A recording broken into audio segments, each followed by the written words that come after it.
Hey there, in this video I'll be showing you how to use Flex. Heads up, this is going to be a super long and in-depth tutorial. If you're short on time or just looking to learn something specific, feel free to jump around using the timestamps. Here's what we'll be covering. Let's start with the basics. What is Flex? Flex lets you create your own custom content generation workflows, giving you total control over how your content is created from start to finish. It's like building your very own perfect AI writing tool. It works like a flowchart where each step or block handles a specific task. One block might research the SERP, the next one generates an outline, and the next one writes the article based on that outline. You can decide the order of these steps, connect them together to control how the information flows, and even customize each block with your own prompts. First, let's get familiar with key terminologies you'll see a lot while using Flex. This is the workflow editor where you build your workflow. These are the building blocks. Building blocks are the core units of your workflow. You can drag and drop these into the workflow editor with each block representing a specific task. We'll go into each and every one of these blocks later. This is a socket. Sockets are the connection points between blocks. They control how and where data flows in your workflow. Sockets on the left side of a block are input sockets, where it receives data from other blocks. Sockets on the right are the output sockets, where it sends data out to the next connected block. For example, let's say this block generates an outline.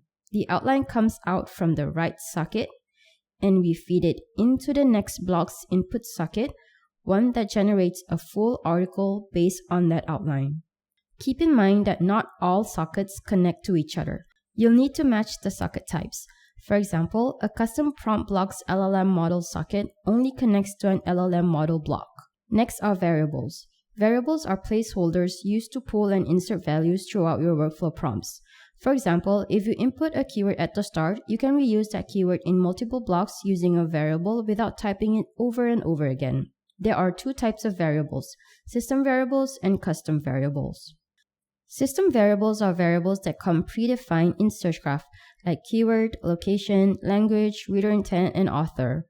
You'll fill in these fields before running your workflow. When used in a prompt, they'll automatically be replaced with the actual values you entered. For example, let's say your prompt says this, and you enter this as your keyword later before execution. We'll then replace the variable with the actual keyword so that the prompt the AI actually receives will be this. Custom variables are variables that you define yourself. You can create a variable unique to your use case and then use it anywhere in your workflow. When you add a custom variable in a prompt, Flex creates an input socket on that block. If you don't connect it to anything, you'll be asked to fill it in before running the workflow, or you can connect it to another block's output. For example, let's say I have this step here that generates an article based on an outline, which I define as a variable. Now, you'll see that an input socket appears here. If I leave it empty unconnected, it will appear here in the execution as a field. Alternatively, I can create a block that generates an outline. Then I connect the output to this variable socket, like this. Quick note to differentiate the two types of variables. System variables have the hash in front, while custom variables don't. Here's a handy tip on using variables. Remember, variables are simply placeholders, so how you format them in your prompts matters, especially based on the kind of content they hold.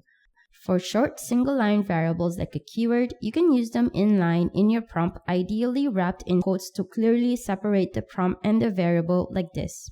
For long multi-line variables like outlines or paragraphs, don't place them in the middle of the prompt as it will confuse the AI and break the formatting. Instead, place the variable after your main prompt and wrap it in triple quotes to clearly define and retain the multi-line format, like this. The system message is the instruction that sets the tone, role, or behavior for the AI behind the scenes. It tells the AI how to act and guides the output. For example, here's what Claude's system message looks like. The user prompt is your direct instruction to the AI. It tells the AI what to do, like write a blog title or generate an outline. The quality and clarity of this prompt directly shape your results. Now let's go over each of the building blocks and what you can use them for. Input block. The input block marks the starting point of the workflow. We automatically add this block to the editor so you don't have to worry about it. Research block. Research blocks will gather specific data like keyword, title, and headings from the source you choose. You connect this block to the research socket on the input block. You can add multiple research blocks in the same workflow. SERP Research. The SERP Research block crawls to top ranking pages for your keyword and pulls two things, headings and contextual terms. Once you connect this block, you'll see two new variables appear in the left panel in custom prompts, headings and contextual terms. You can then use these in your custom prompts. For example, you can prompt the AI to build an outline using the headings, or tell it to naturally insert those contextual terms while writing content. This block is useful when you want your content to be aligned with what's already ranking. Research by content. The Research by Content block extracts 5 things from a piece of content, which will show up as variables in custom prompts: keyword, title, headings, links, and raw content. To use it, in the execution panel, you'll need to check the long text box and paste a long-form text like a blog post here. This block is useful when you want to model the structure of a specific article, like a competitor's, or improve an existing piece of your own content. For example, you could feed in a high-performing competitor article and ask the AI to create a new version with a better angle. Research by URL. The Research by URL block extracts 5 elements from a web page, which will appear as variables in custom prompts: keyword, title, meta description, headings, and links. In the execution panel, you'll need to check the URL box and enter the URL here. This is helpful when you want to analyze and draw insights from a live web page, for example, a competitor's or your own existing page. You can then prompt the AI to reference the extracted headings, rewrite the title, or reuse the links. Data blocks help you pull in external information and automate data fetching. Scrape URL. The Scrape URL block scrapes the full content of a web page and returns it in Markdown format. You can provide the URL in the execution panel here. This is useful when you want to analyze or reuse existing content. For example, in the Content Translator template, this block is used to retrieve an existing content and then split the content into 6 equal parts and then rewrite in another language using custom prompts. API request. The API request block can be used to make HTTP requests to any external API. For example, if you want to pull in data from a third-party tool. SEO score. The SEO score block does 2 things. It checks the SEO score of a piece of content and provides a list of optimization suggestions. This block is especially useful when you just want to audit a page's SEO performance without generating new content. For example, in the SEO scanner template, I first added a scrape URL block, then connected it to the SEO score block. After that, I used the output block to export the results in Markdown and doc formats. During execution, I simply enter the keyword, paste the URL here, and run the workflow. The output gives me a downloadable report with the SEO score, content stats, and a list of actionable suggestions for improvement. Models. The Models block lets you decide which AI model performs any task that involves AI. Currently, Flex supports OpenAI, Gemini, and OpenRouter. More will be added based on user demand.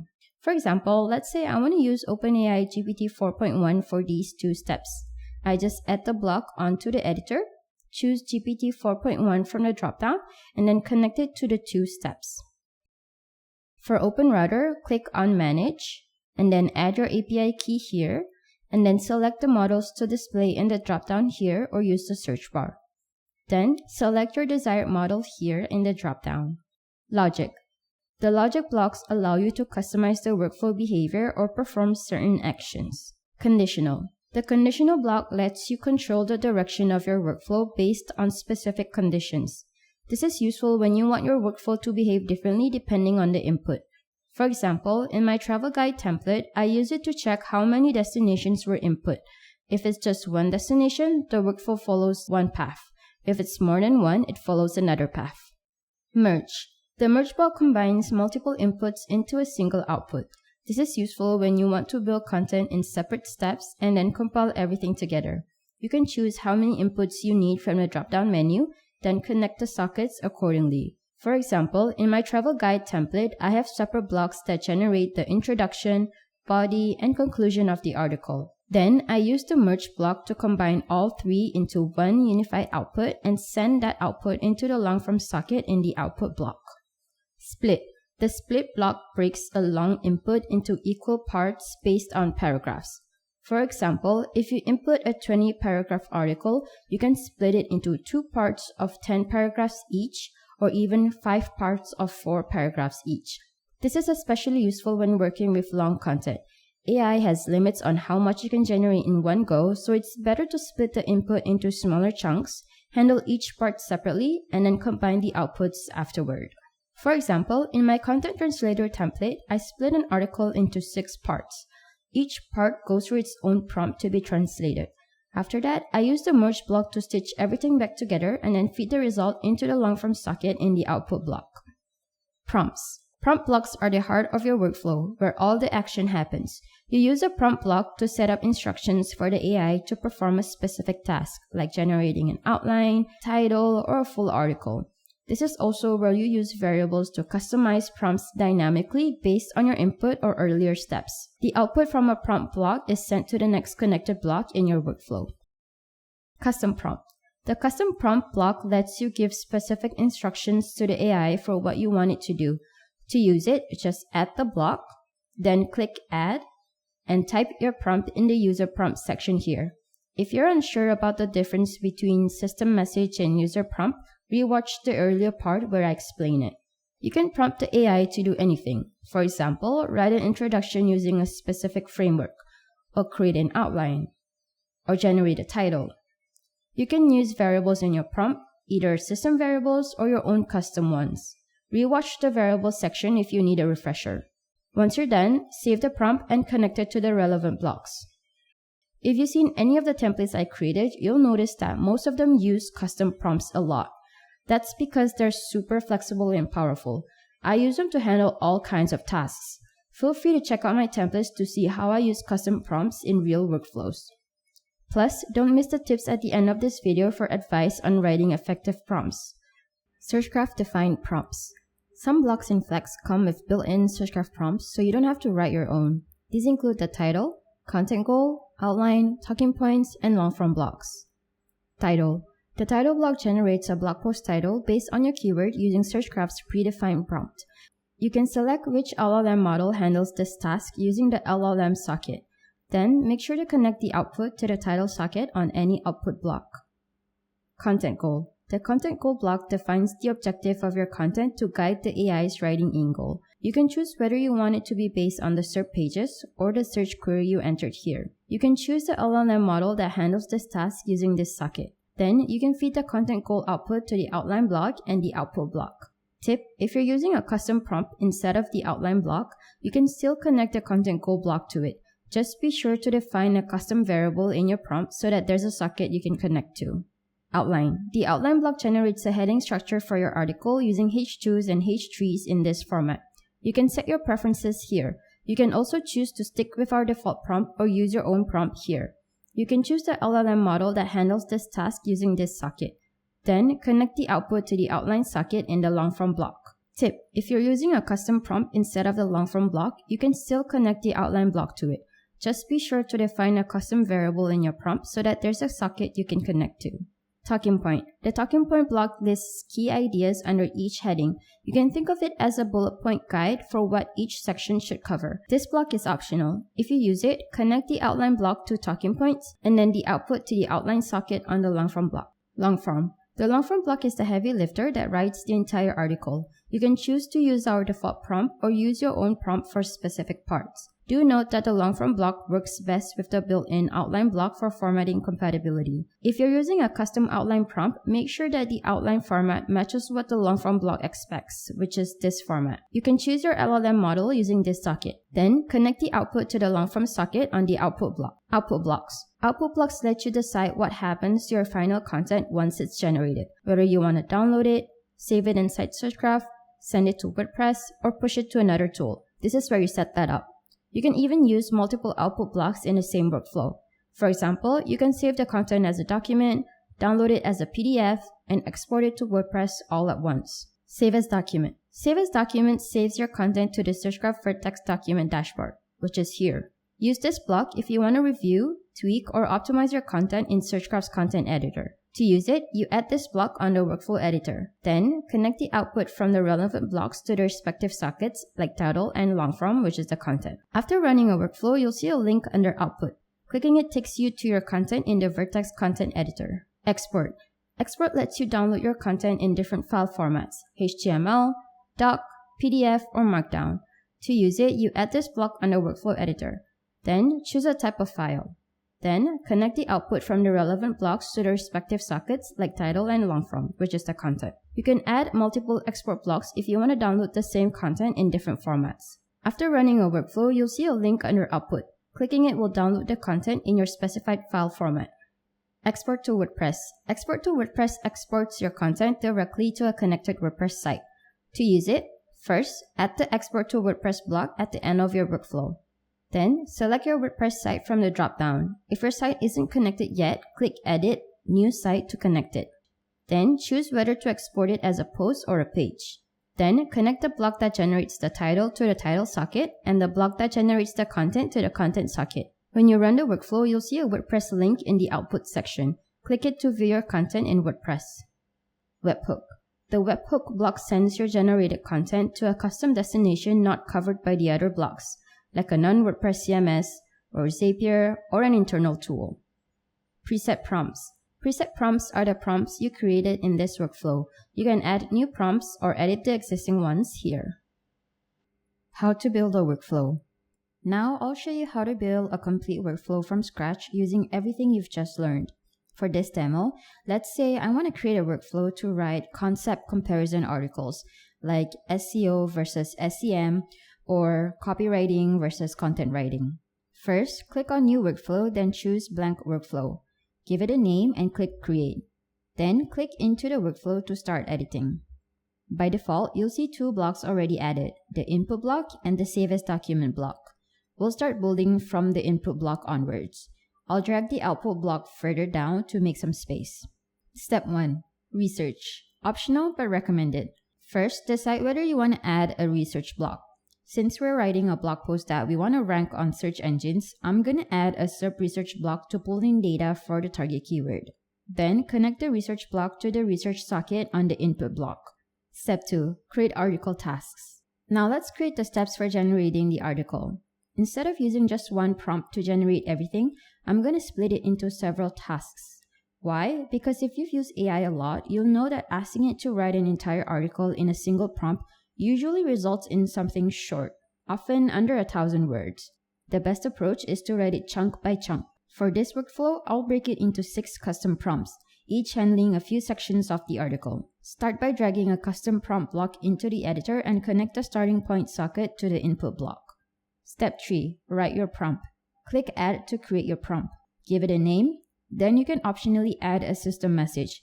I usually use this field to instruct the AI to write in the language specified during execution. Next, write your instructions in the user prompt field. For this prompt, I want it to generate the first 2 H2 sections. So I'll write specific instructions to define the concept, explain it in depth, include examples, and output only what I ask for, no explainers. I'll also use custom variables for the 2 concepts I'm comparing, like Concept 1 and Concept 2. Since we added the SERP research block earlier, we also get variables like SERP headings, contextual terms, and raw content in the left panel which can be used. So now I can add an instruction to include contextual terms naturally. Then click Save. Notice here, because I defined 2 custom variables, 2 new sockets appear for each variable. If we don't connect them to any input blocks, they'll show up under custom variables during execution here, and you can fill them in manually before running the workflow. Step 4. Add the LLM block. Next, we need to specify which AI model we want to handle the task. You can drag it from the model block on the side panel, or right-click on the editor and add the block. I'll use OpenAI's GPT 4.1 for this task. Then connect it to the custom prompt block. Now I'll go ahead and add the rest of the custom prompt blocks for the remaining sections. So I've got 1 block each for the title, the introduction, the definition, the differences, a comparison table, additional questions, and finally the conclusion. Step 5. Merge the outputs. Now that we have all the tasks for the article set up, we'll use a merge block to combine the outputs.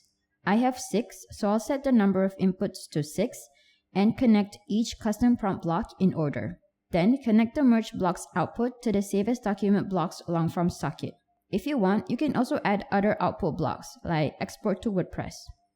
The title has a separate socket, so make sure to connect that as well, or else your title will be empty. Step 6. Final setup. Final step, make sure the starting point is connected to the starting point socket. Sometimes the socket jumps around, so just make sure you connect it to wherever it is. Once everything looks good, save your workflow. Step 7. Execute the workflow. Once you're done and ready to run the workflow, click Execute. Then, fill in the target keyword, location, language, reader intent, author, and your custom variables, which in this case are concept 1 and concept 2. If you want to run multiple executions at once, you can fill in more rows, but if it's your first time, I suggest running just one to preview the output. Then, click Execute and you'll see the status under Execution Logs. Once it's done, you get links under Output. Since I use 2 output blocks, Save as Document and Export to WordPress, I get 2 links. One opens the document in the SurgeGraph content editor, and one takes me to the post on WordPress. And that's how you build a Flex workflow from scratch. Here's some tips on prompting and building workflows. Number 1. Test your prompts first. Before running a workflow, test your prompts using ChatGPT or any other free AI tool. Just paste your prompt, replace the variables manually, and check the output. This helps you catch issues like quotation marks when you don't want them, unwanted intro or explainer text, or wrong tones or structures. Fixing the prompt here saves tokens and time in the actual workflow. Number 2, tell it exactly what to output. A good practice is to add a prompt line that tells the AI to only output the writing and nothing else, like this. Number 3, be specific with your prompts. The quality of your output heavily depends on the clarity of your prompt. Want a certain format or specific tone or writing style? Specify that in the prompt. Number 4, use Markdown for easy formatting. If your output needs to be structured, use Markdown syntax in your prompt. For example, use double hash for HJuice and triple hash for HTrees. Number 5, always preview output before scaling. Once you've created a workflow, run one execution first before running in bulk. That way, you can catch any formatting or content issues before wasting tokens on 10 articles.